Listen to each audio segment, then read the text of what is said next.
여러분들 마스크 쓰신 모습들을 한번 좀 보세요. 한번 이렇게 돌아보시면서 손을 한번 좀 흔들어 주시길 바랍니다. 자, 우리 악수를 못하게 하니까 손이라도 좀 한번 흔들어 주세요. 그런데 그것도 꼴 보기 싫은지 그냥 고개를 푹 숙이신 분이 계세요. 좀 한번 봐주세요. 예. 자, 이렇게 정말 예배를 드릴 수 있음을 하나님께 감사를 드립니다. 하나님의 분명한 인도하심이 계실 거라고 확신을 합니다. 그래서 저는 이번 주간의 이 여러 사태들을 바라보면서 기도 많이 하고 또 말씀을 살피며 오늘의 말씀을 준비를 했는데요.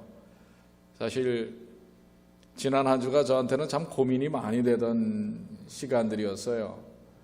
여러분들 아시는 대로 이제 얼마 안 있으면은 4월 달에 우리 중동부 목회자 연수회가 있습니다. 가족 리트리트인데 저 올랜도에서 4월 12일부터 있습니다. 근데 지난 목요일 날이 호텔의 계약의 데드라인이에요. 이미 80명 넘게 등록을 했습니다. 그러는데 결정을 해야 돼요. 그리고 저를 비롯해서 우리 많은 목회자들이 싸구려 인생은 아닙니다. 그렇다고. 그래도 저렴하게 한다고 저가 항공들을 통해서 티켓팅을 해가지고 리펀이 안 되는 거예요. 고민을 이 행사 주최자 입장에서 고민을 하다가 이 목회자들에게 재정적 손해가 없으면서도 또 지금의 사태에 대해서 우리가 또 충분히 잘 적용을 해야 되기 때문에 고민을 하는데 지난 목요일 날 오후 3시가 호텔 측하고는 데드라인이에요.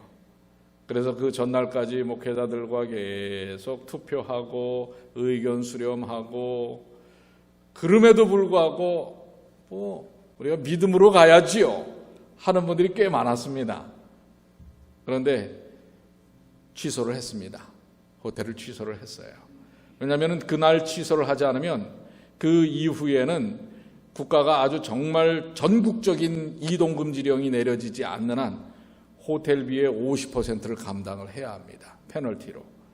그래서 일단은 취소를 하고 우리 목회자들에게 양해를 구하고 지금 이 상황이기 때문에 다들 또 이해를 하더라고요.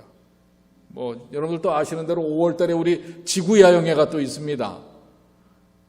지금 지구야영회도 고민입니다. 6월 달에 대총회가 있고요. 8월 달에 중동부 야영회가 있습니다. 여러분들 기도가 많이 필요합니다.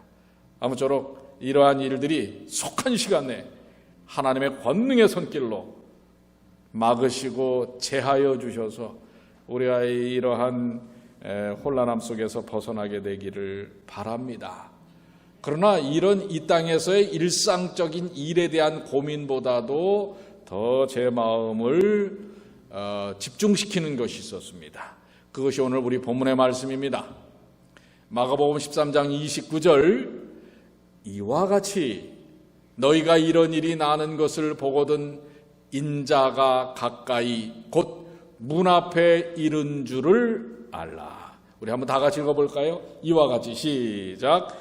이와 같이 너희가 이런 일이 나는 것을 보거든 인자가 가까이 곧 문 앞에 이른 줄을 알라. 여기서 말씀하는 이런 일이 뭘까요? 이런 일에 대하여 마가복음 13장 28절에는 바로 앞절이에요. 무화과 나무의 비유를 배우라. 저게 지금 팔레스틴에 있는 무화과 나무입니다. 그 가지가 연하여지고 잎사귀를 내면 여름이 가까운 줄을 아나니, 즉 사인이 있다고 하는 것입니다.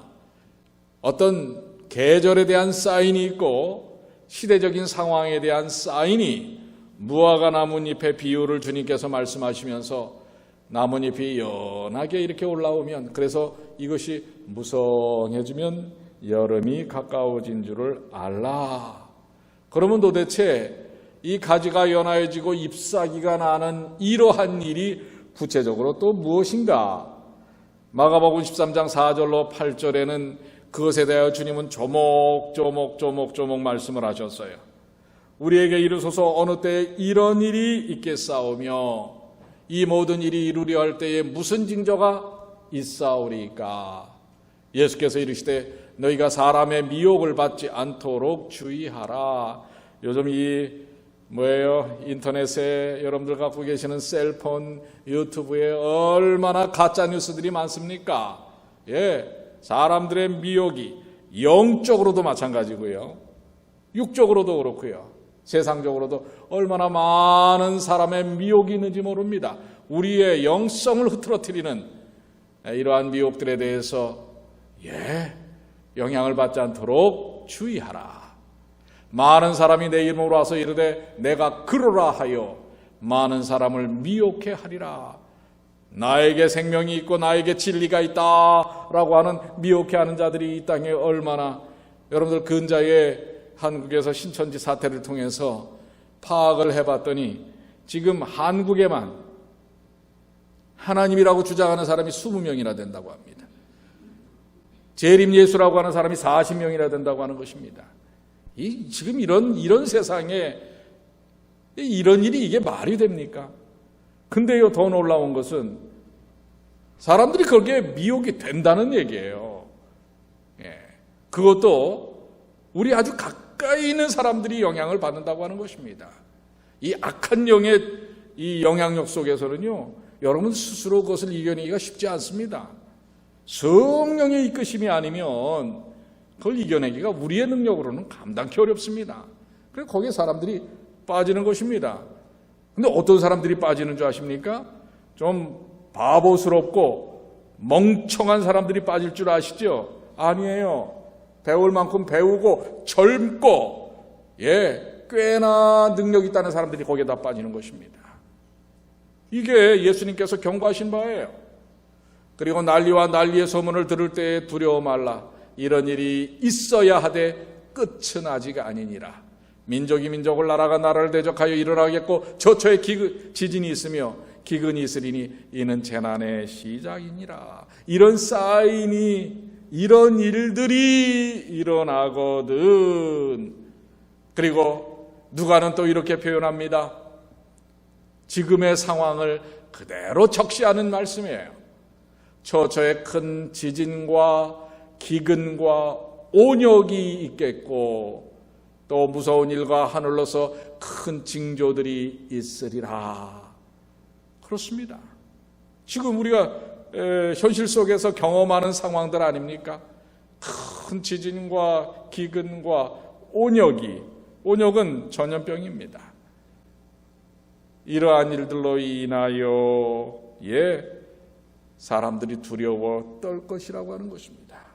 그런데 여러분들, 이 땅에서 일어나는 징조의 사건에 너무 집중하지 마십시오. 이 예수님께서 징조와 사건을 말씀하신 것은 거기에 집중하라고 하는 것이 아니라, 자, 다시 본문의 말씀으로 돌아갑니다.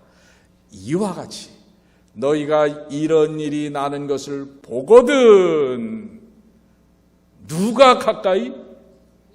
인자가 가까이 곧 문 앞에 이른 줄을 알라. 지금으로부터 3년 전 11월 1일 춘천에 의암호가 있습니다. 의암호. 춘천 여러분들 그 강을 막아놓고 댐을 해놓은 데가 얼마나 정말 물이 푸르고 아름다운지 몰라요.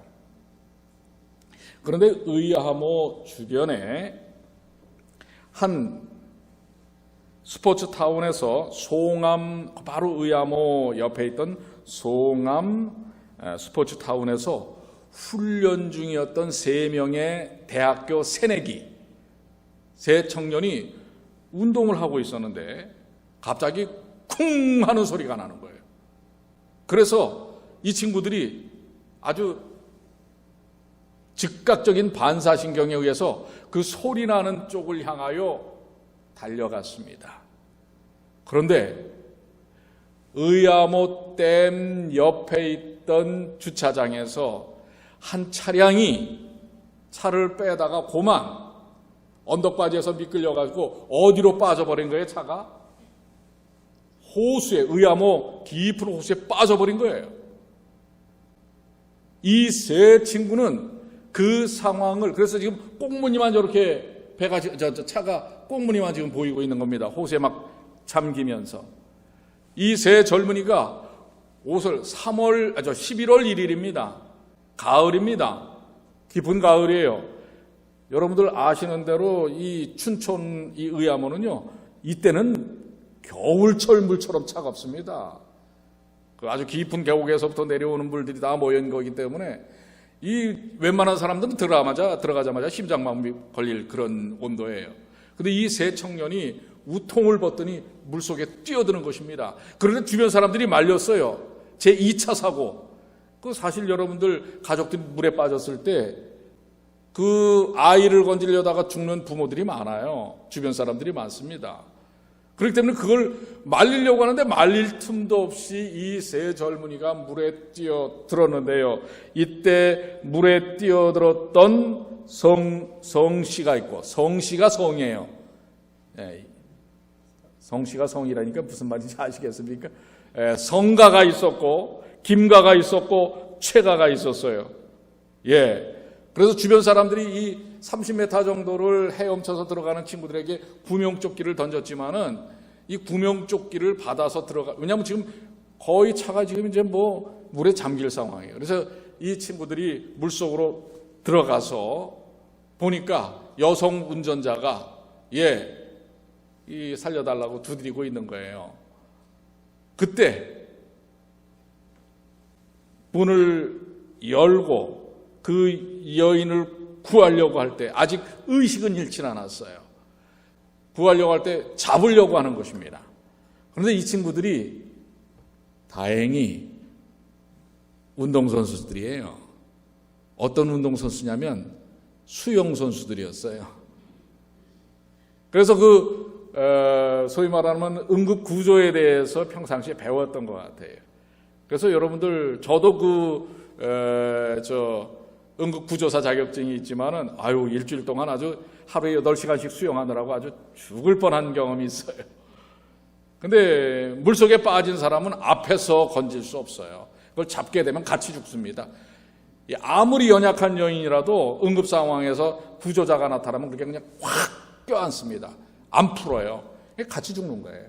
그래서 뒤로 들어가서 배운 대로 그 여인을 뒤쪽에서 이렇게 잡아가지고 건져내는데 여러분들 딱 2분 걸렸어요. 근데 그 2분 내에 차는 깊숙이 물속으로 빠져들어갔습니다. 2분 내에 하지 않았으면 이 여인은 수압 때문에요, 차가 밑으로 더 내려가면요 문이 열리지 않습니다. 수압에 의해서 열리질 않아요. 그 위급한 순간 이 청년들이 정말 거침없이 주저함 없이 뛰어들었기 때문에 이 여인을 살릴 수가 있습니다. 그래서 이 사람들은 나중에 의암호의 의로운 삼형제 이렇게 매스컴에서 적어 했습니다. 이 여인은 문을 열고 구조하는 구조자에게 자기의 몸만 맡기면 되는 거예요. 몸만 맡기면 되는 것이었습니다. 그런데 말입니다, 이 지구촌이 지금 이 의암호 깊은 호수에 빠지는 차와 같은 지경에 지금 놓여 있는 것입니다. 위급한 순간입니다. 머뭇거렸다가는 죽을 수밖에 없는 그러한 순간입니다. 그런데 본문에 분명히 말씀하셨어요. 이와 같이 너희가 이런 일이 일어나는 것을 보거든 인자가 가까이 곧 문 앞에 이른 줄을 알라. 지금 이렇게 위급한, 지금 침몰하는 이 지구촌이, 인생들이 문 앞에 지금 누가 계시다 말이에요? 예수님이 계신다 말이에요. 그 위급한 순간을 거침없이 우리를 향하여 다가오신 우리 주님이 계시다는 사실을 여러분들 기억하시게 되기를 바랍니다. 그러면서 우리 주님께서 뭐라고 말씀하셨어요? 잠깐 후면 오실 리가 오시리니 지체하지 아니하시리라. 주님이 오시지 않으면 코로나 바이러스 해결되지 않습니다. 앞으로 더한 것도 있을 수 있는 거 아니겠습니까? 이 그야말로 침몰하고 빠져들어가는 이 땅의 절대절명의 위기 속에 오직 우리를 구하실 분은 바로 지체하지 아니하시고 가까이 계시는 우리 주님이라는 사실을 여러분들 기억하시길 바랍니다. 그렇기 때문에 우리가 위로를 받을 수 있습니다. 그래서 우리는 희망이 있는 것입니다. 그래서 우리는 이 땅에 살면서 지혜로운 성령의 인도하심을 따라 살 필요가 있습니다. 히브리서 10장 35절로 36절에 말씀하십니다. 그러므로 너희 담대함을 버리지 말라. 이것이 큰 상을 얻게 하느니라. 근데 이 담대함은 무엇으로 기인합니까? 36절에도 너희에게 인내가 필요함은, 이 담대함과 인내는 무엇을 통해서 우리에게 주어지는 건가요? 믿음입니다. 우리 주님께서 우리를 구원하셨다는 믿음, 우리 주님께서 가까이 계신다는 믿음, 지체하지 아니하시고 나를 위하여 물속에 뛰어들어 건지시겠다고 하는 확신과 믿음 때문에 우리는 담대함을 버리지 않고 또 인내를 갖게 되는 것입니다. 어떻게 보면 오늘 교회에 오는 것도 염려가 있으실 수 있어요. 그럼에도 불구하고 이 자리에 계신 여러분들에게 담대함을 주신 우리 하나님께 감사를 드립니다.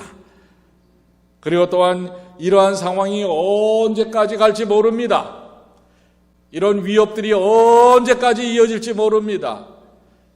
여러분들 아시는 대로, 들으시는 대로 이 코로나 바이러스의 이런 문제는 우리의 질병적, 피지컬한 우리 육신적인 문제뿐만 아니라 지금 사회의 이 메커니즘, 사회가 구성되어서 운영되어져 사는 이 삶의 패턴 자체까지도 다 망가지지 않습니까? 경제적인 여건들이 다 망가지고 있고요. 심지어는 유럽에서는 특히 이태리는 통행 금지령이 다 내렸어요. 그리고 뭐예요?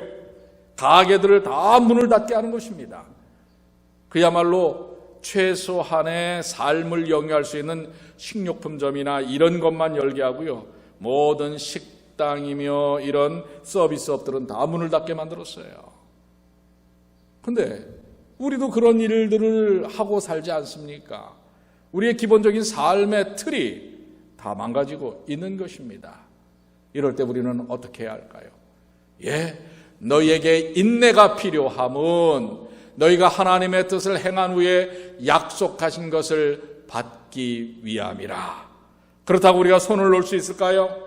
이러니 우리도 아무것도 그저 우왕좌왕하면서 그저 염려만 하고 있을까요? 아닙니다. 우리는 믿음 안에서 담대함과 인내를 가지고 하나님의 뜻을 따라 사는 일이 필요합니다. 이럴 때일수록 우리는 더 많이 연합하여 기도해야 합니다. 그리고 가능한 한 연결되어서 서로 격려하고 위로하고 힘을 북돋아주는, 그리고 세상의 죄악과 모든 인생들을 위하여 중보하는 그러한 삶이 오늘 우리들에게 드러나야 하는 것입니다. 그렇게 하나님의 뜻을 행한 후에 약속하신 것, 하나님께서 우리에게 약속하신 바가 있습니다. 그 약속하신 바는 바로 뭐예요? 지체하지 아니하고 인자가 우리를 위하여 이 땅에 오시겠다고 하는 것입니다. 바로 그 말씀을 다시 한번 보시죠. 우리 히브리서 10장 37절 한번 다 같이 읽어볼까요? 우리를 담대하게, 그리고 이 땅에서 인내하게 만들고 또한 뭐예요? 하나님의 뜻 가운데서 살도록 만드시는 이 귀한 약속의 말씀. 잠시, 자, 우리 한번 다 같이 읽겠습니다. 시작. 잠시 잠깐 오면 오실 이가 오시리니 지체하지 아니하시리라. 여러분들, 의아모의 3명의 의로운 젊은이들이 아니라 오늘 성삼위 하나님께서 이 그야말로 죄악에 깊이 빠져든, 고통과 어려움에 깊이 빠져드는 이 지구촌을 위해 뭐예요? 어떻게 하셨어요? 제일 선두에서 우리 주 예수께서 이 땅에 오셨어요. 성육신 하심으로. 그리고 아버지 하나님과 성령 하나님의 그 일에 같이 동참하신 것입니다. 우리를 살리기 위해. 그리고 이제 우리를 그러한 모든 죄로부터 구원하셨어요. 감사하시지 않습니까? 그런데 우리 주님 뭐라고 말씀하셨어요? 이제는 내가 바로 문 앞에 있다. 이 절대적인 위기의 삶 앞에 바로 있다. 그러면서 이제는 지체하지 아니하고 오시겠다고 하는 것입니다. 여러분, 이 사실을 기억하시게 되길 바랍니다. 오늘날에 일어나는 상황과 현상에 집중하는 것이 아니라 바로 이러한 상황에서 오시겠다고 하신, 이제는 이 죄된 세상에서 우리를 구원하시기 위하여 오시겠다고 하신 예수님을 바라보시는 주님의 귀한 자녀들이 되시길 바랍니다. 그래서 그 주님과 매일매일 함께 하십시오. 그 주님께 여러분들의 모든 삶을 맡기십시오. 그 주님과 함께 동행하십시오. 그럴 때 여러분의 삶에 새로운 용기와 담대함과 희망이, 그리고 하나님의 약속하심을 이루는 놀라운 섭리가 함께한다는 사실을 기억하시는 주님의 귀한 자녀들 되시기를 간절히 축복합니다. 우리들의 귀한 삶을 인도하시는 하나님께 우리의 마음을 다 드리고 주님의 보호의 손길을 느끼시며 사는 주의 자녀들 되시길 바랍니다. 이제 우리 영광의 그날이 곧 올 것입니다. 이 영광의 그날을 소망하면서, 자, 여러분들 그 자리에 일어나셔서 크게 안 하셔도 됩니다. 그러나 마음속으로 진지하게 이 소망의 찬양을 하면서 마치겠습니다.